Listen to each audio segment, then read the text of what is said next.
नमस्कार श्रोताओं, मैं पापिया भट्टाचार्य संपादकीय सलाहकार सदीनामा लेकर हाजिर हो गई हूँ 21 नवंबर 2020 का संपादकीय, जिसका शीर्षक है गांधी, लियो टॉल्स्टॉय और क्रीमिया की लड़ाई। इसे लिखा है हमारे संपादक जितेंद्र जितांशु ने। दोस्तों, युद्ध कभी भी शांति और खुशियां नहीं लाता। खुद को बेहतर और शक्तिशाली दिखाने की जरूरत लोगों में नकारात्मकता लाती है। अक्सर बड़ी लड़ाइयाँ दुनिया भर के विभिन्न देशों में अलग अलग प्रभाव डालती हैं। क्रीमिया की लड़ाई भी एक ऐसी लड़ाई थी जिसमें फ्रांस, ब्रिटेन, सार्डिनिया, तुर्की एक तरफ थी और रूस दूसरी तरफ से लड़ा था। कारण कई सारे थे, पर परिणाम अनिर्णायक रहा। इसलिए भी क्रीमिया की लड़ाई को सर्वाधिक मूर्खतापूर्ण युद्धों में से एक माना जाता है। भारत में 1857 का गदर जब शुरू हुआ तो लोग ये समझने लगे कि क्रीमिया की लड़ाई में गए अंग्रेज अफसर कभी वापस नहीं आएंगे। पर बाकी इतिहास तो आप जानते ही हैं। लियो टॉल्स्टॉय ने फौज में रहते हुए क्रीमिया की लड़ाई करीब से देखी, बाद में इस पर कविता भी लिखी।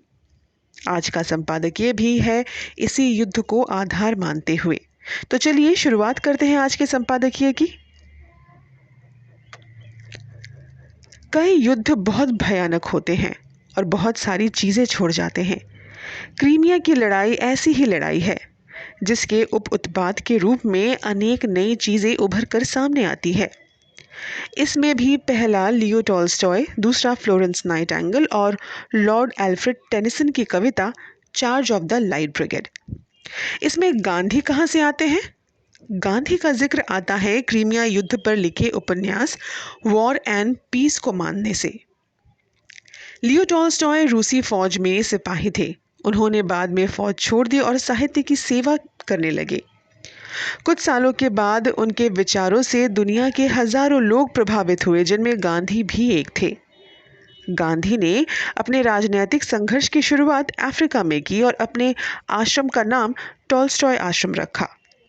इसी युद्ध में अंग्रेजी फौज अधिकारी ने रूस मशीन गनों के खिलाफ 670 घुड़सवारों को हमला करने का आदेश दे दिया।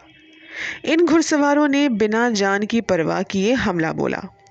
ये जज्बा बाद में ब्रिटिश फौजों ने भारतीय सैनिकों को सिखाया, जो आज भी जारी है।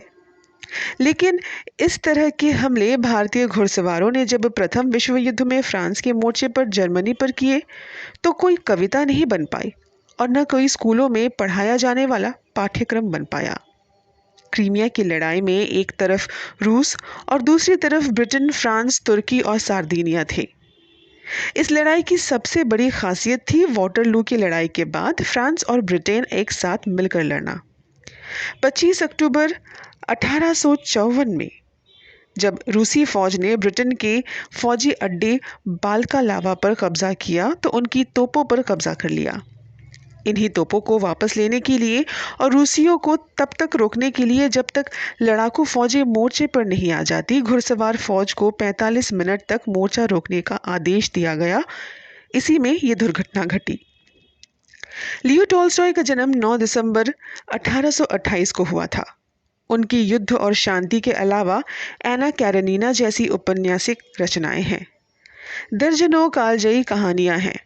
1860 में उन्होंने अपना सब कुछ त्याग दिया और ईश्वर और गरीबों की सेवा में निकल पड़े। वामपंथ की नज़रों में, विशेषकर लेनिन के अनुसार, टॉल्स्टॉय ने ललित साहित्य रचा है। वो जब जनता के लिए मूल्यवान और पठनीय होगा तब वो जमींदारों और पूंजीपतियों का तख्ता उलटकर अपने लिए मानवोचित सामाजिक व्यवस्था कर लेगी। ये काम हुआ, लेकिन उनके मरने के ठीक 7 साल बाद।